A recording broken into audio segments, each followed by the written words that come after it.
Hello everyone, welcome back to another tutorial video from Gaming Basics. In today's tutorial, I'm gonna be guiding you through a quick and a simple way to turn off notifications on Stumble Guys. In today's video, I'm using my iPhone. If you're using an Android, the process is quite similar. Launch Open Your Stumble Guys application to get started. Once you're in this page, tap on the gear button at the top right hand corner. This will then open up the settings menu. Scroll down and tap on the change button right next to notification. You'll then see the push notifications and the in-game notifications tab. If you want to turn off any of those notifications, simply tap on the tick mark right next to an option. If you want to turn off every notification, you can uncheck all of the boxes and get back to your game. You can uncheck any notifications that you don't want, and doing this will turn off your notifications for Stumble Guys. You can also turn off notifications by going to your iPhone's settings menu. Under settings, scroll down and tap on notification. Swipe down and find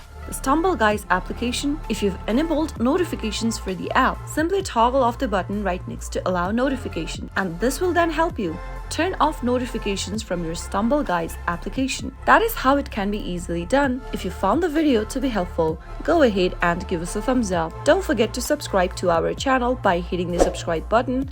Also press the bell icon so that you'll never miss another upcoming upload from us. I'll see you again in the next episode. Goodbye till then.